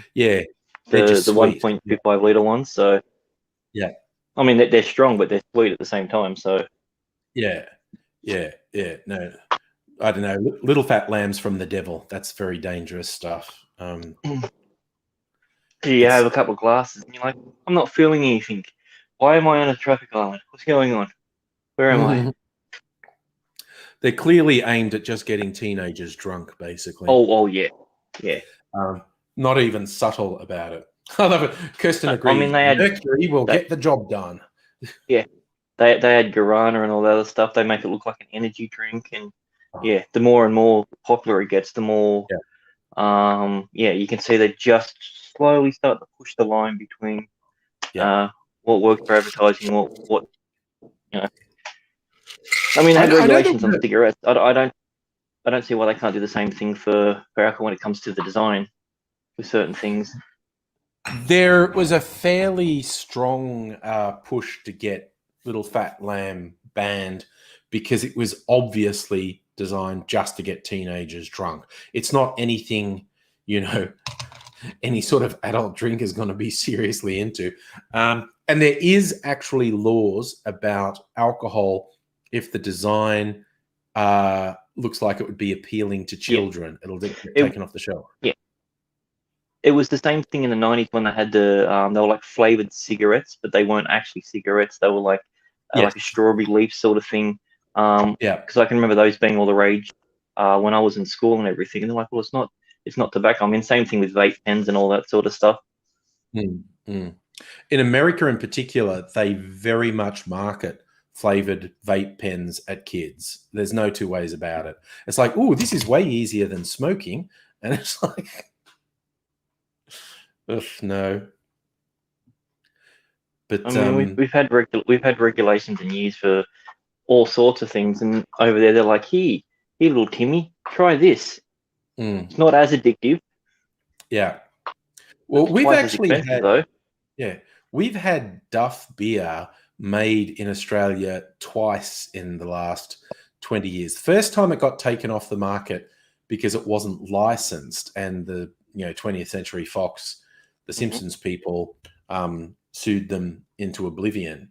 But a couple years ago, an actual licensed Duff beer hit the market, and then it got taken off because the on the legal side they said, nah, this is too closely tied to The Simpsons, which is aimed at kids, so therefore there's too much likely to be appealing to kids. So it was taken off the market because it was too closely associated with a kids cartoon. So, well, I mean, now they're all owned by Disney. Disney's probably going to remarket it that way in particular. They could do it in the States. You just can't do it here. But and was that an Australian law thing, or yes, no. There's an Australian law that alcohol can't be marketed to children, and it can't be marketed in a way that would be appealing to children. So you can't use cartoon characters. You can't do the various things like that. We had this conversation a while back, and Kirsten pointed out the UDL premix cans had rebranded, and I looked it up, and because Kirsten was saying that I think they're going to get hit because it's too much appealing to children. And I looked it up, and it did. It looked like it was advertising lollies. Just the colors and the packaging had changed. And yeah, it really looked like they were marketing lollies rather than alcohol. So like, didn't they used to have like a bear mascot or something? Bundaberg Rum has a polar bear mascot. Yeah, I know that one. I'm just saying the UDLs. I thought they also had a bear or something similar to it. I'm not. I never drank it, so. Yeah, I have not closely followed the career of UDL, so I'm not sure on that one. And you call yourself a drink connoisseur. I know, yeah, and I don't know my UDL history. What's that about? Next thing you're going to tell me you don't know the history of Foster's. I actually know a little bit. That's Kirsten saying you can't even have people that look under 25 in alcohol advertising. People in alcohol advertising have to really obviously be adults. I mean, there's a similar thing in the States where you can't actually show anyone actually drinking alcohol on their commercials. That's why they always sniff it and they always hold it, and you never actually see anyone. It gets to about here and then cuts away. Yeah. Well, we don't have that rule because you have people seriously downing the beers. Oh yeah. What's that? Alexander Dale says on the topic, college humor did a sketch. Message from Jules, CEO. It's hilarious. I think I've seen some of that. Juul is the flavored vape pens in the US, which are really heavily marketed to children and creepily to non-smokers. I saw an ad for it, and there was a bunch of very young people. They'd probably claim were over 18, but very young people sort of doing it. And they say, I'm not a smoker, but this tastes great, and oh yeah, and it was basically literally trying to hook non-smokers. And it's just like, fuck, you people are fucking evil. Well, I mean, doesn't matter whether it's steam or anything. Putting something like that into your lungs is always going to have a detrimental effect. Well, this is like these jewels have nicotine, so the people are going to get addicted to nicotine. It's flavored. Don't they have some sort of law that you can't give nicotine to children? I would assume that would be a. That is a law, yes. And like I said, they'd probably argue it's not for children, but their marketing is very obviously to children. But it's dodgy AF. Like you could not market these jewel pens in Australia. I mean, vapes aren't legal in Australia, but these jewels with the colors and flavors are so fucking obviously aimed at kids. There's no way they'd be legal in Australia. It was probably about, I'd say, about 10 years ago when I first tried the vape pens. It was literally, it looked like a cigarette. You crack it open and you put your 2 drops in, and then you suck on it, and the little end would light up. And I can remember those, and like, I mean, years ago I used to smoke White Ox, so that was quite a harsh sort of. And this thing was harder than that. And seeing kids suck on it like that, and they're like, "Oh, it's healthy." And then you see them, they'll go into like hospitals. I mean, I've seen people in hospitals, but they've got the ones that look like they're an actual pack of cigarettes with just a little tube. Yeah. And they're sitting there sucking on that and blowing, and it's just so much more vapor, I guess. Well, it is vapor, I guess, but you just put that in your lung and it stinks. Yeah. The bigger ones, like basically they have a stronger batteries, and which actually generates more vapor when you inhale. So the ones that are shaped like cigarettes actually output far less vapor than the ones that are like a box. It had a little USB connector at the bottom, and when we got it was a cord about that long, you know. Yeah. I would say, Abigail, vapes are legal. Yes, vapes are legal. Nicotine in vape fluid is illegal in Australia. It's not difficult to get, but it is illegal. So, and hello, Megaleech. So it's the whole thing about, illegal doesn't mean you can't get it. And AIDS's been ordering his nicotine fluid for vapes from China for 10 years now. Because he was saying that he had stuff that, other stuff that could go in it as well that worked. And I was just like, oh, but there's just so much stuff now with it.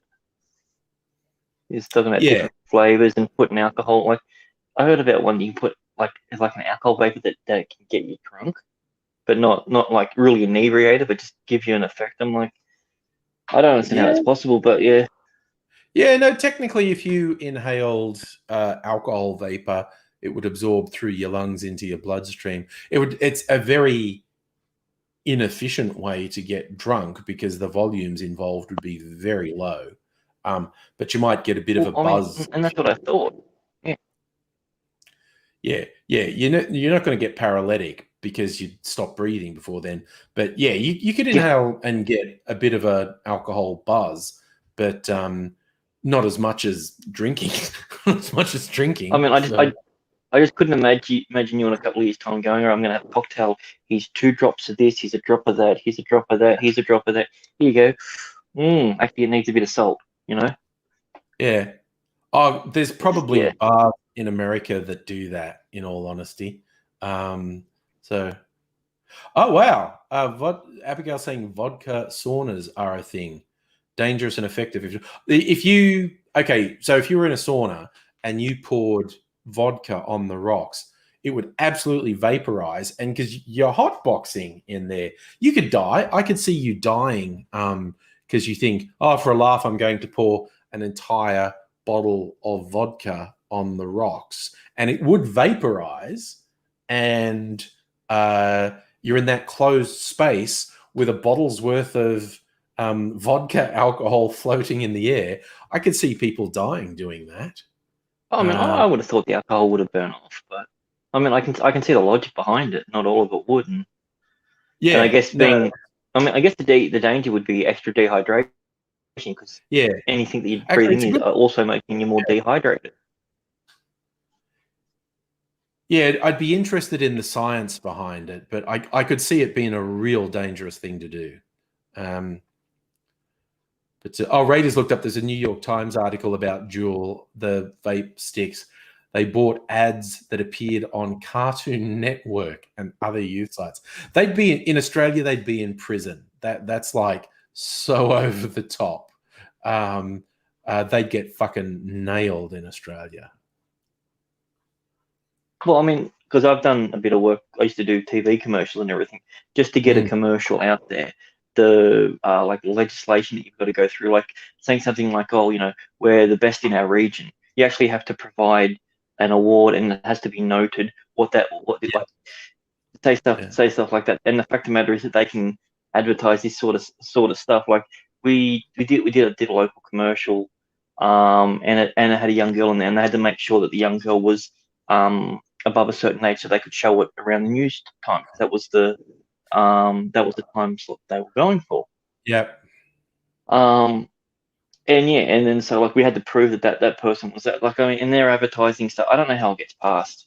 Like, I mean, that's Cartoon Network is a cable sort of scenario, and especially in the States, I mean, you can shoot a commercial and air it that day. Yeah.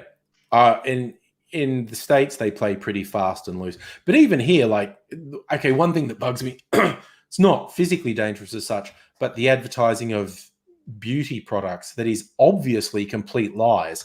And there's a specific thing in the legislation that says you cannot advertise something that says this product removes wrinkles, this product makes you look younger.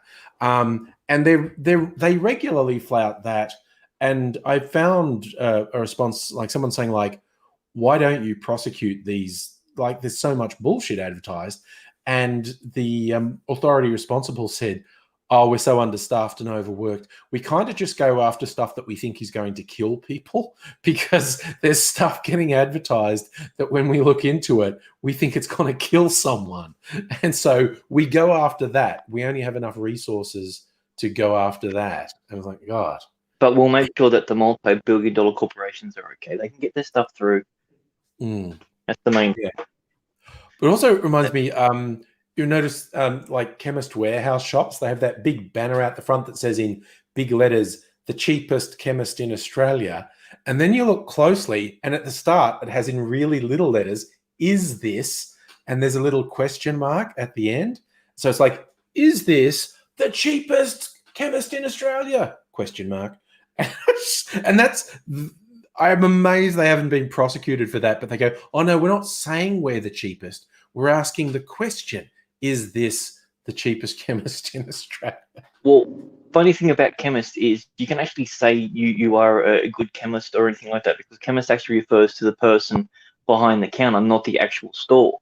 So there is a loophole that if you can argue that if you actually have someone who is an award-winning chemist in there, you've got you've got a Walter White type chemist in there or something like that. You can say this is this is one of the best chemists in the country, and you can do that.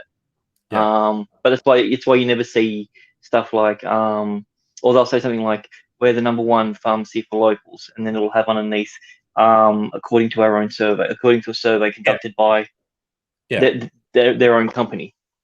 And that's like the beauty products will say 7 out of 10 women say they saw visible signs of aging reduced.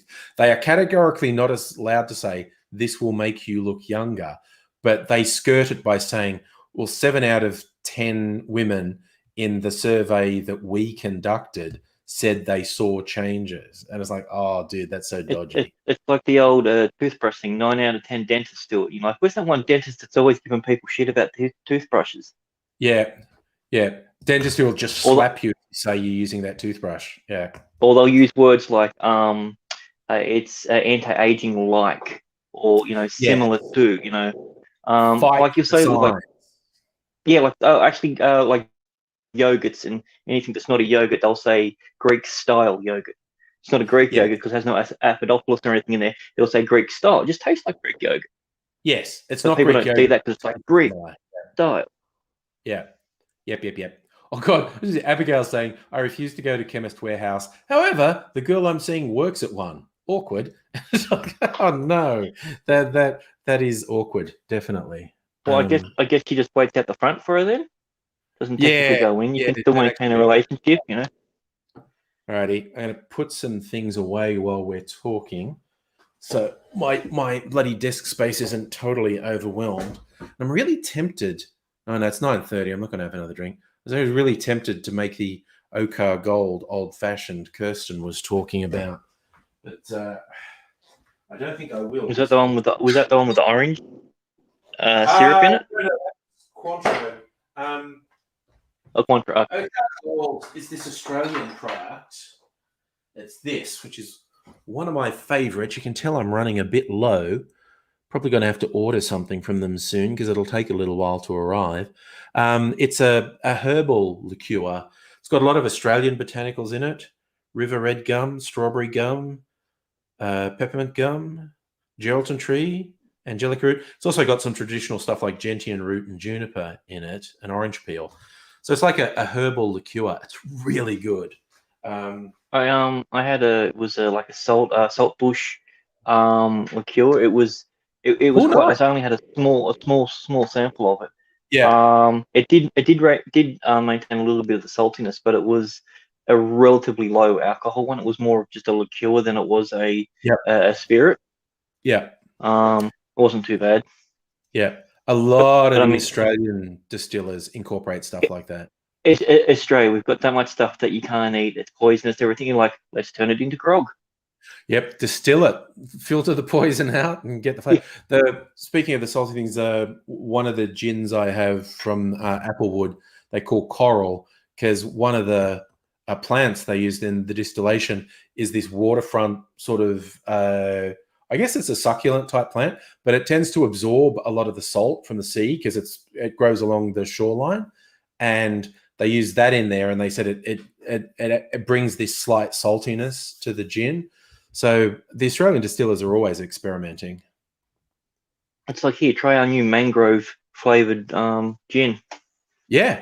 No, it's quite fascinating to see them working at it. Again, these guys at Applewood, I have a few of their products, so I'm on their mailing list. And they went, oh, look, we did this Australian trilogy. And it's like 3 gins that are centered on 3 different Australian fruits or botanicals or whatever. And it's like, ooh, that's tempting. Ooh, a Davidson plum. Ooh, that's a macadamia one, and that's this. And I'm like, yeah, I'm not as seriously into gins as Kirsten is, but I've got a few. There's like, as tempting as it was, they said, oh, we've got these 3 new gins. And I went, yeah.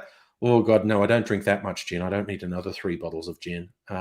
So I eased off, but I don't know. I'll finish a bottle at some point and then get something else to replace it with. Yeah, we got a local distillery up here called Dobson's.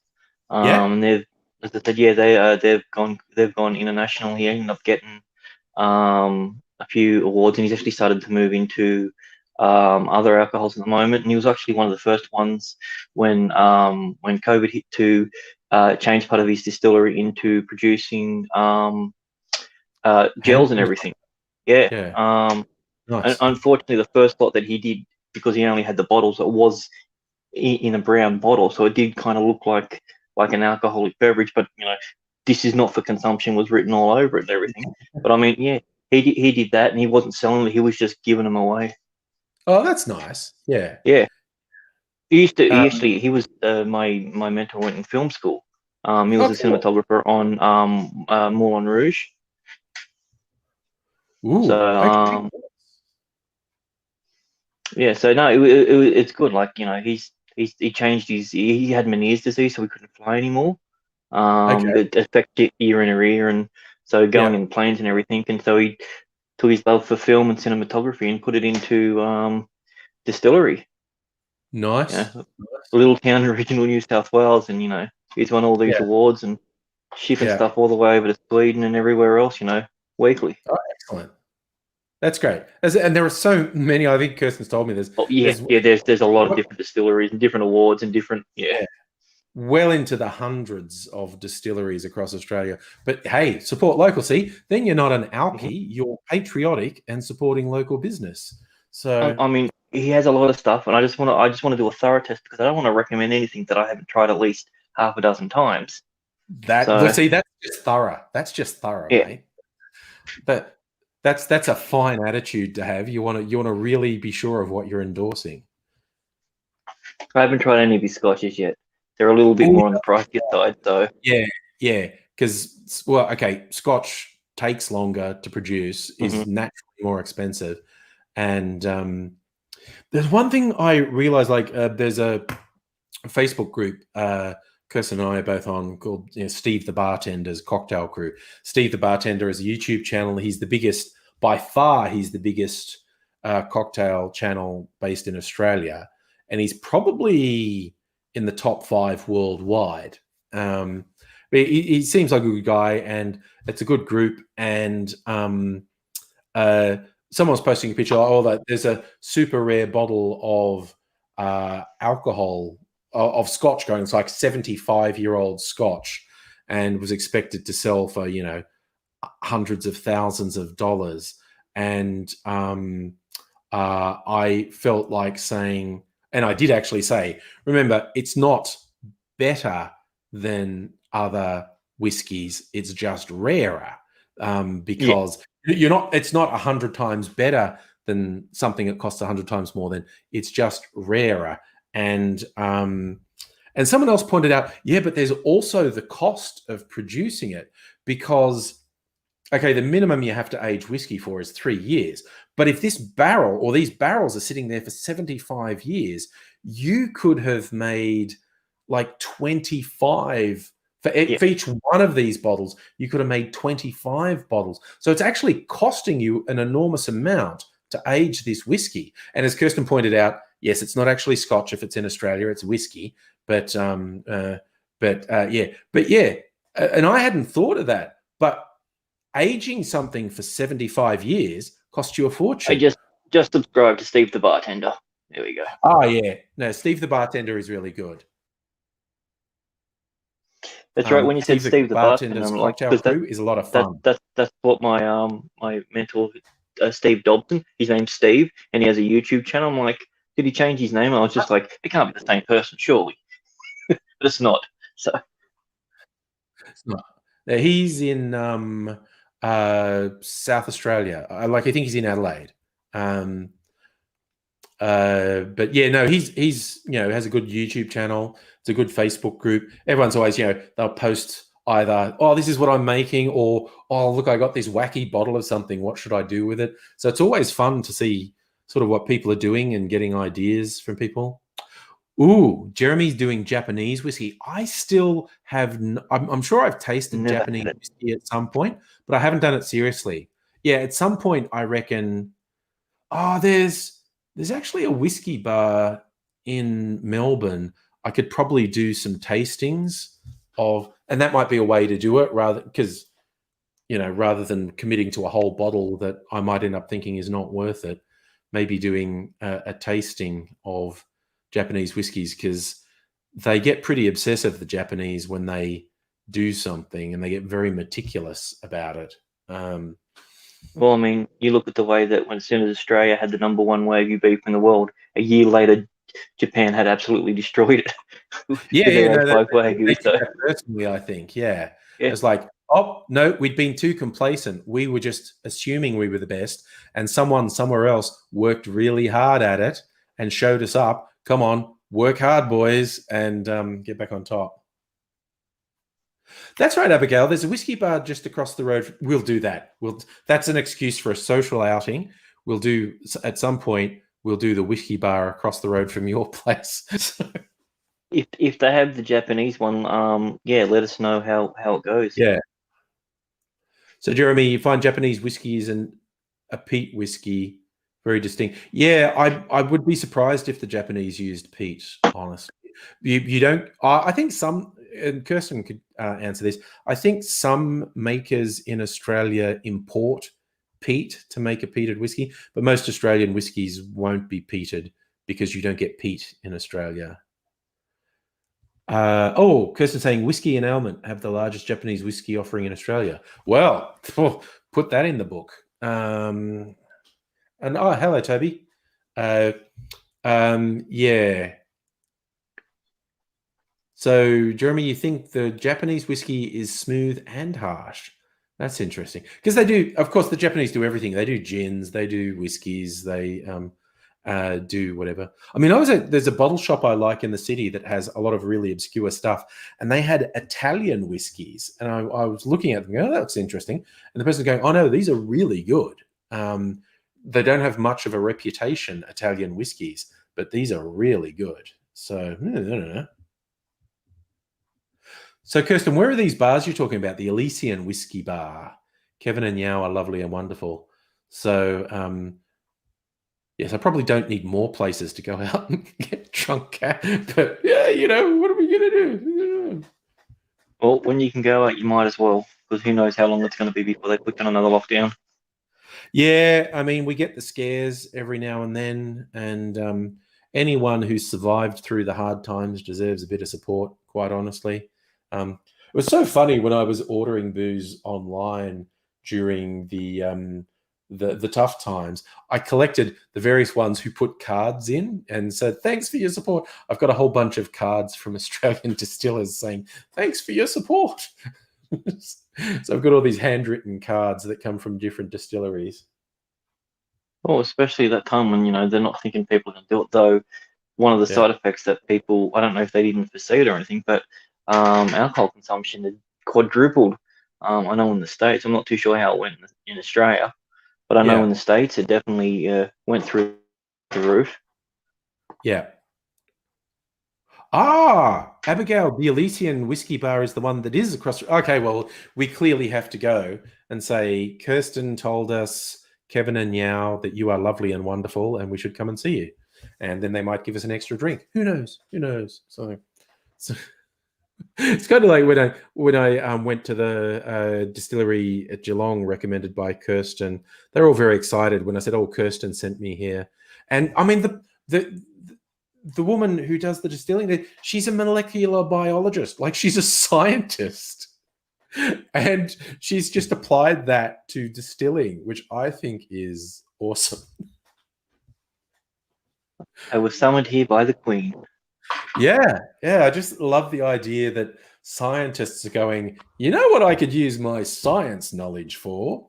Doing different flavors in alcohol. And I was like, yes, science is excellent. Especially when she was saying, was it a 20-meter bloody stills? There was a couple of those. That's insane. Like the amount that they can produce. Oh yeah, and as Kirsten was showing off the stills where she's working now at Archie Rose, very impressive.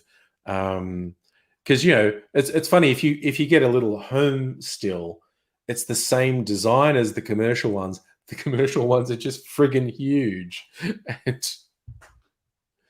All I think about is I look at that and I'm just like, oh, yeah, that's going to take me a while to clean that. Yeah, I look at everything now. How much is it going to take me to clean?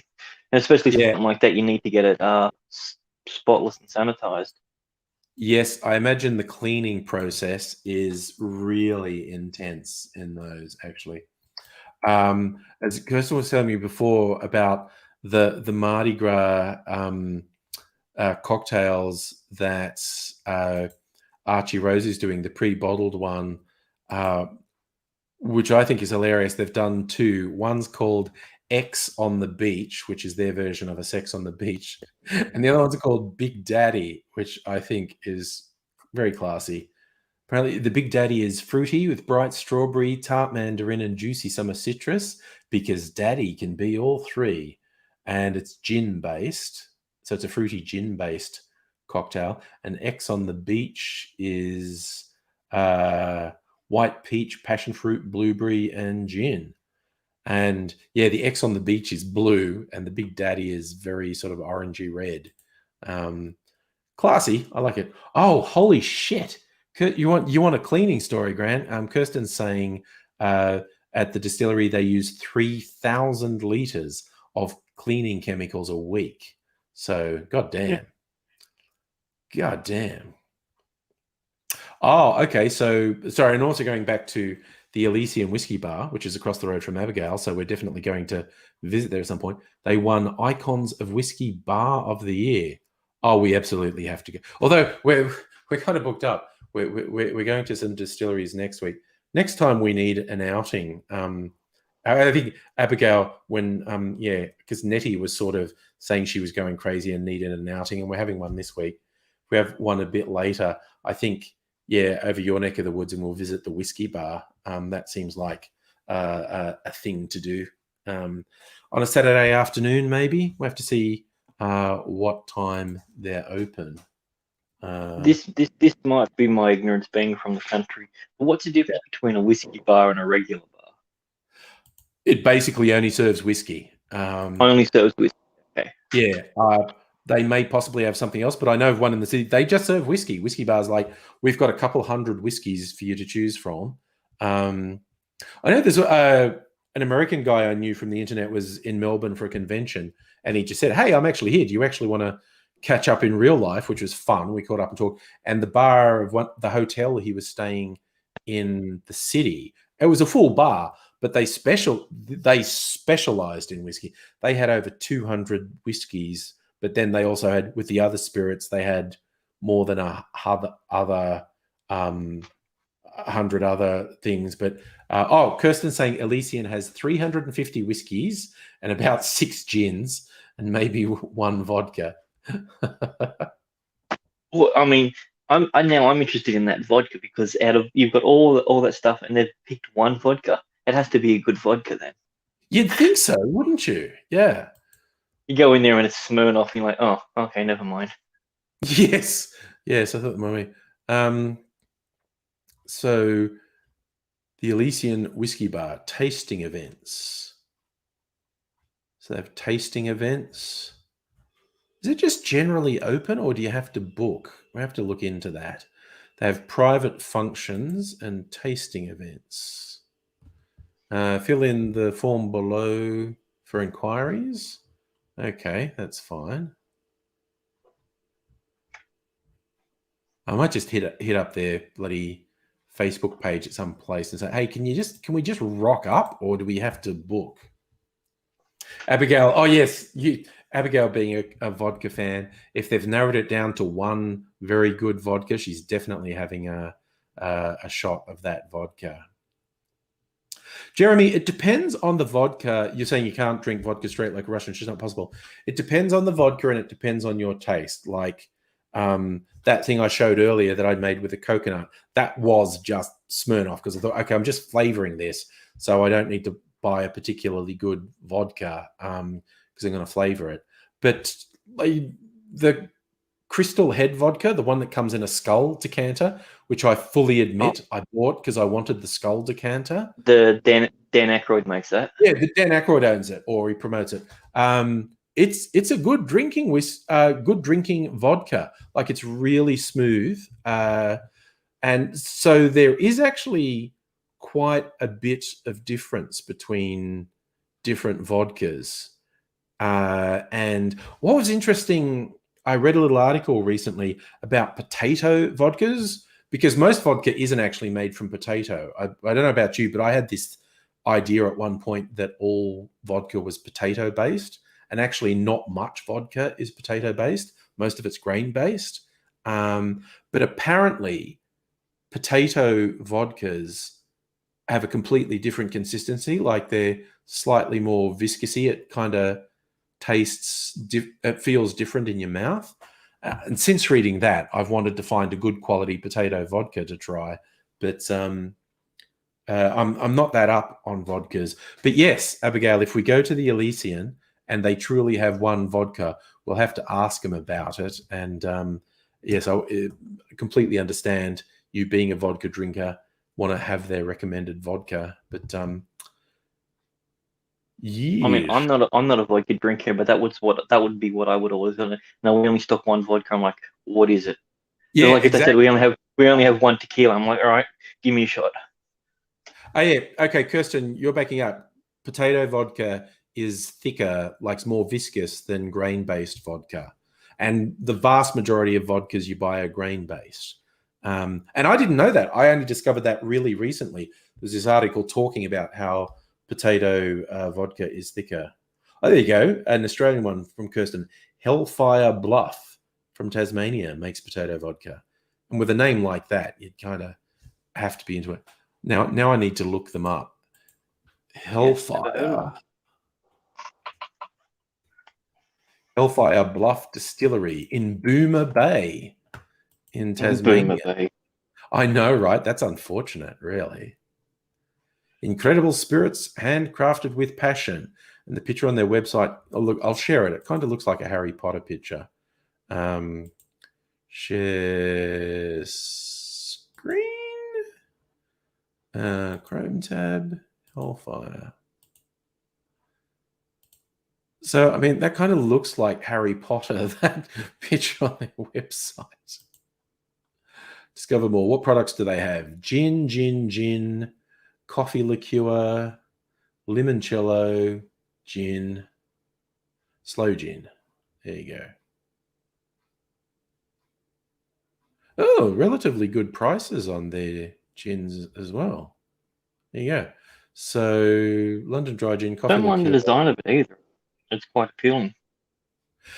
Look, they're the same. That's the same bottles as this Violet that I just finished. That is like literally the same bottles. Potato vodka. Is that a cork? Look like? No, it's a screw top. Okay. So where it all began with their vodka. Vodka can be traced back to the day our first potato was planted on our family farm. Yeah, that's cute. They grow the potatoes they make the vodka from. That's cute. Ah, that's interesting, Kirsten. Your head distiller wants to make a potato vodka, but he was told not yet. Too much going on. Oh, so many opportunities for distillers to do interesting things. Oh, I get what you... Okay, Kirsten, they may have more than one vodka at Elysian. You were generalizing, and there's like, whiskeys, and then a little bit of gin, and an even little bit of vodka. Oh, it'll be interesting. It will be interesting to see. We'll definitely have to do it at some point. We've already got an outing next week. Maybe a couple weeks after that. Who knows? But that sounds like a fun outing on a Saturday afternoon. That sounds like the right time to do it. Find out when they open and whatnot. Oh, I mean, if we really wanted to go to town, there's also the Brogan's Way distillery is in the same general area, and they make really good stuff. And you can go and have a drinky there. So spoiled for choices, but we'll have to see. I don't really have any space on my booze carts at the moment. It's kind of full. But a couple bottles, that was one of the reasons I emptied this, because it was taking up space and it only had about 15 mils left in it.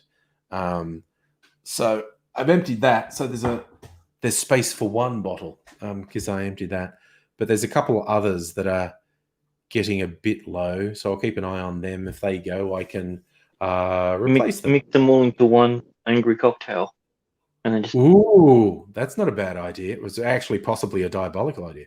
Oh, okay. Kirsten's saying those bottles are really common because they come from Saver Glass and are nice and heavy, but still reasonably priced. They are a great bottle. They're definitely it's got a really thick base, so it's really stable.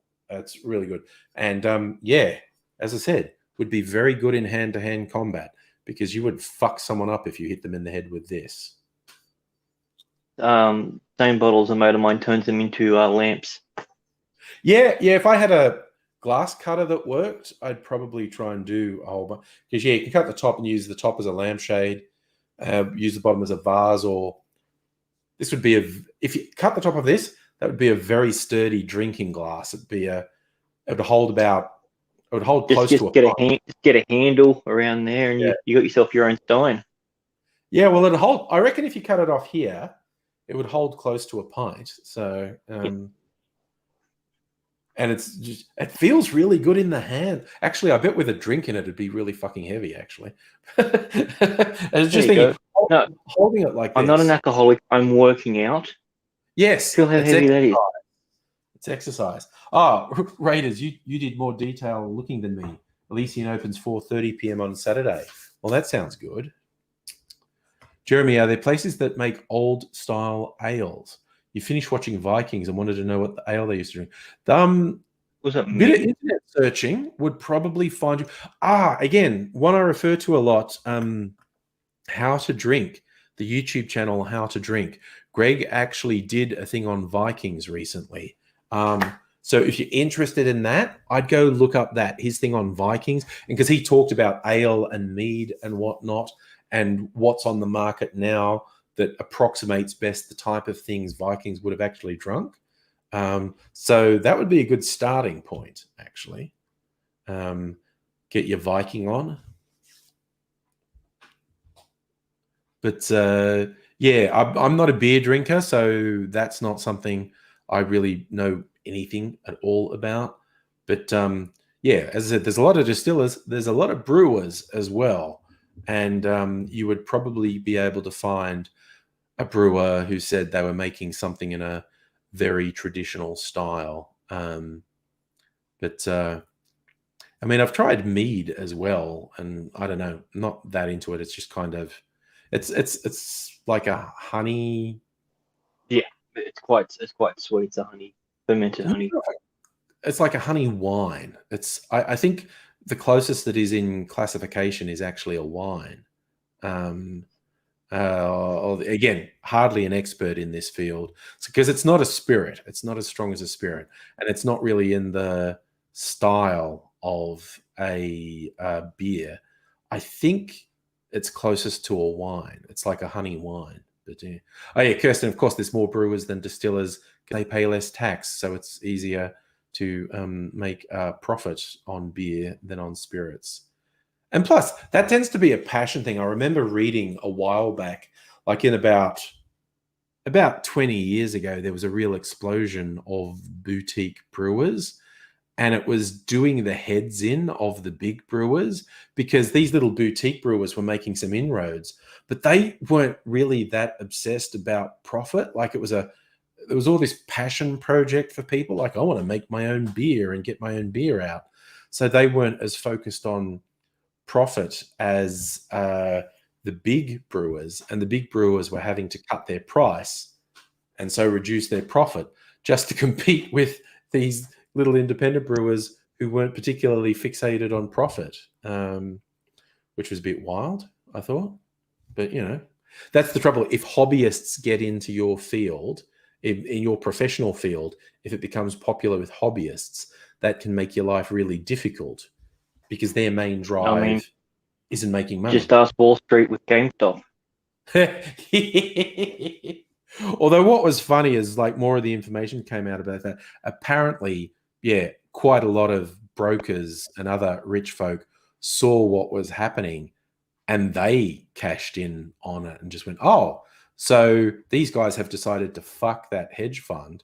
We might as well join them. Well, like Elon Musk apparently was in on it, buying a huge amount of GameStop shares to make a quick profit and probably have a bit of fun, honestly. But yes. Yeah, and then when Monday morning opened, the stocks were the lowest that they've been in years.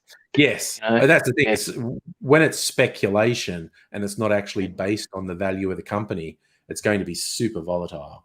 And no, Toby, I've never tried to brew alcohol because the obvious thing people make is beer, and I don't like beer. I have seen home cider kits, which have been vaguely tempting. And technically, of course, you can get a home distilling kit, which can be very dubious legally. And there's another, God, I'm bringing up How to Drink again, but he did this one where he was going to make his own gin and he ordered a still from the internet and got it. And then he admitted, I was too scared to use it because I was reading the instructions and looking, and they can be very volatile. And he lives in a condo, which I think is an apartment. And he's going like, So technically, this still is a pressure bomb, and if I make a mistake, it will explode. And living in a condo, that's a really bad thing if I make an explosion. So he admitted he was too scared to actually try and use the still because of the possibility of it exploding. There's plenty of stories of moonshine shacks and everything that were there on Tuesday. You go back Wednesday and there's nothing. Yeah. Well, there's the Homer Simpson joke on The Simpsons when, Prohibition was reintroduced in Springfield and he became the booze baron and he had bathtub stills in the bath. Yeah, that's right. Yeah. And they kept exploding. And Margie's like, "What's that?" He goes, "Oh, it's just my stomach, Marge." Oh, excuse me. And his stills kept exploding in the cellar. But yes, stills, very, as you say, moonshiners. When you've got alcohol under pressure, the risk is very high. But, alcohol under pressure and a flame underneath. Yes, the flame, and so the vapor comes out and then kablooey. Yes, particularly if your still's a bit dodgy, so it leaks vapor and reaches the flame and then kapow. Oh, that's interesting, Kirsten. The big brewers bought all the little guys. Yes, and that happened. Weirdly, that happens with soft drink as well. If an independent soft drink maker starts to make inroads, they always get bought by Coca-Cola or Pepsi. But then they keep that independent thing. People go, "Yeah, I'm buying an independent cola." And you're, "No, Coke owns it." It's this beautiful fruit drink. It's great. No, Coke owns it.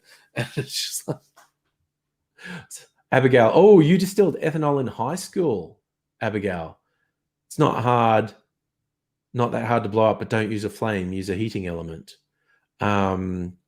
Yeah, well, that's the thing with the moonshiners. They had very unsophisticated equipment. They build their own stills, and because they were in the backwoods. Oh yeah, that's what I was saying. Because they were in a shack in the woods somewhere. Yeah, yeah. They didn't have a heating element. They had a fire under it. But we are not hillbillies. We are not having that type of still. But all the same, well, that carries us through another evening. Thanks for joining in, Grant. Good to see you again, Matt. Thanks everyone in the chat. The usual far-ranging stuff, although it's very alcohol-focused tonight, which I'm okay with. But so I won't be on tomorrow night, but I'll probably be on Tuesday or Wednesday at the latest. So hopefully, see all you fine people another day. Oh, and if you're not subscribed to my YouTube cocktail channel, Angry Cocktails, you should. It's all Valentine's cocktails this week, including one for people who are sick of the whole Valentine's thing. So I'm covering all the bases with these. So keep an eye out for that, and take care one and all.